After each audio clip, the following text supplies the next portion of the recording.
Et pour le sujet qui nous intéresse ce soir, c'est pourquoi est-ce que là, alors même que je suis thérapeute et que je vais techniquement, franchement, pas trop mal, bah je vais quand même en thérapie.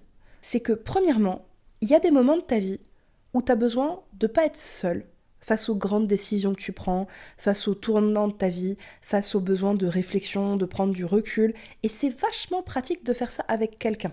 D'autant plus un quelqu'un qui n'est pas spécialement impliqué dans ta vie, qui a moins de biais sur toi, dans comment il va pouvoir te regarder, qui a moins de risques à te dire les choses, parce que techniquement, au pire, bah, si tu l'aimes plus, mais c'est pas très grave, il va s'en remettre, des patients, il en aura d'autres, alors qu'un pote qui a pas envie de te perdre ou qui a pas envie de te blesser, il va pas forcément oser aller jusqu'au bout avec toi dans les choses sur lesquelles tu pourrais merder. Donc c'est cool d'avoir déjà un regard extérieur, mais où t'es pas tout seul non plus. Ce combo de chaleur mais recul, c'est quand même assez rare d'avoir ça autour de soi. C'est précieux. Et donc, forcément, bah, je trouve que c'est cool de l'avoir en thérapie. Là, je suis dans un moment où c'est un gros tournant dans ma vie. Il se passe vraiment plein de choses.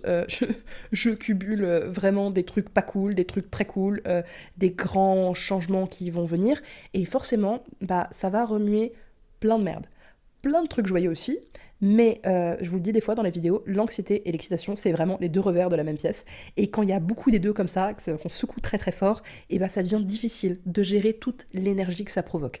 Aller en thérapie, pour moi, c'est un super moyen aussi de canaliser ça.